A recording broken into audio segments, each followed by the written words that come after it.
Et on se retrouve donc pour cette revue de presse de l'économie.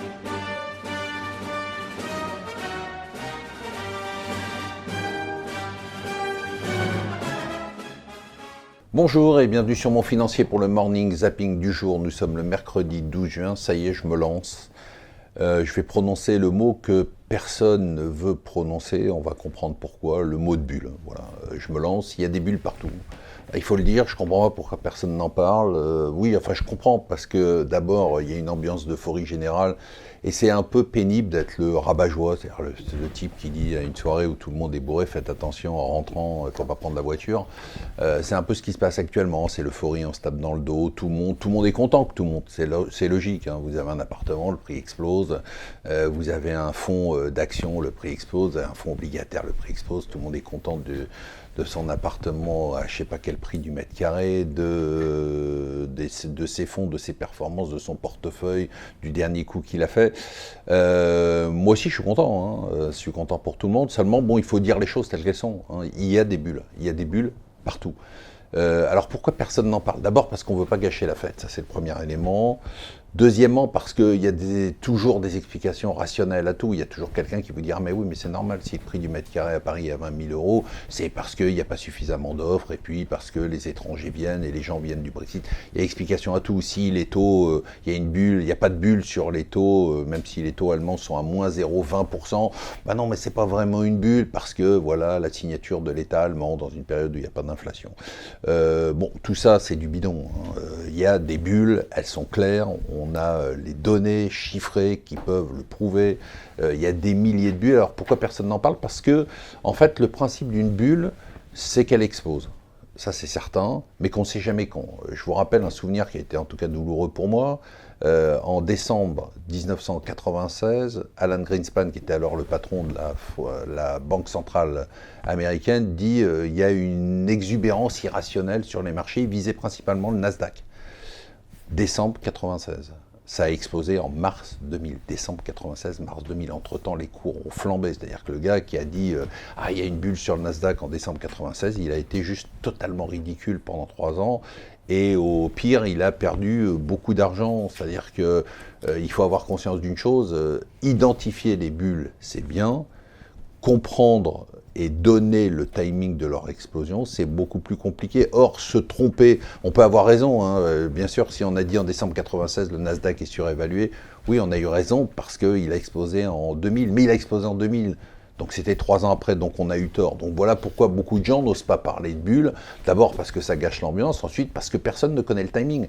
Surtout qu'on est dans une situation qui est encore plus paradoxale que en 2000. En 2000, il n'y avait pas les banques centrales. Là, globalement, on vous explique, et c'est vrai, tout peut continuer à monter encore. Peut-être que les prix sont aberrants, mais ça peut continuer. Pourquoi? Parce que les banques centrales continuent à mettre de l'argent. Si elles continuent à mettre de l'argent, il n'y a pas de raison que ça s'arrête. Et peut-être qu'il n'y a aucune raison que ça s'arrête, et peut-être que la bulle que j'identifie aujourd'hui, eh bien, elle sera encore plus grosse dans 5 ans. Simplement, notre responsabilité à nous, c'est de vous alerter sur le fait qu'il y a des bulles, et de vous dire, faites quand même attention aux choses les plus aberrantes. Par exemple, Beyond Meat, introduction aux États-Unis, vous n'en avez peut-être pas entendu parler. Introduction le 2 mai, c'est une boîte qui cartonne parce qu'elle fait des burgers vegan. Bon voilà, c'est pas révolutionnaire, hein, mais des burgers vegan. 80 millions d'euros de chiffre d'affaires, 15 millions d'euros de pertes. Le cours d'introduction, 25 $. La clôture de la première journée, 65 $. 186 $ au plus haut. On vaut 10 milliards de dollars pour une boîte qui fait des burgers vegan, 80 millions de dollars de chiffre d'affaires, 15 millions de dollars de pertes. Ça, c'est un signe pour moi incroyable de bulle. Voilà, il y en a plein d'autres, je ne vais pas vous gâcher la journée avec ça, surtout que de toute façon, c'est pas la peine de s'inquiéter, ça pourrait durer encore des années. Alors, c'est étonnant parce que tout ça est lié, hein. S'il y a bulle, c'est que les taux sont très bas. Si les taux sont très bas, c'est qu'il n'y a pas d'inflation.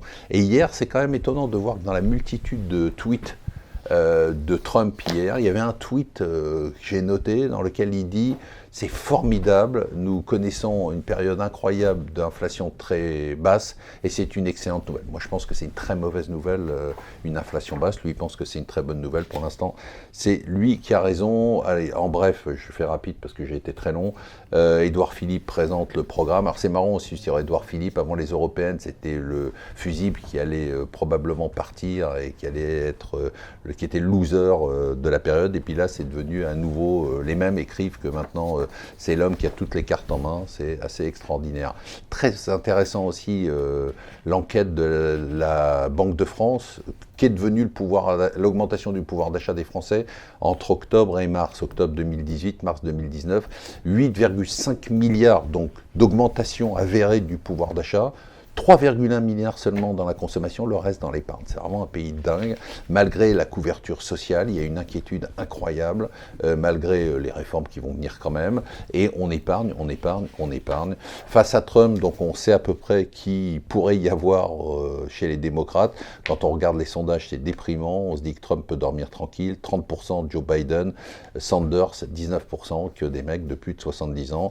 Voilà, moi je vous souhaite une excellente journée. Je vais vous emmerder avec cette histoire de bulle, mais je vous dis bien, hein, il peut y avoir bulle, mais il n'y a pas forcément crack. Voilà, je vous souhaite une excellente journée.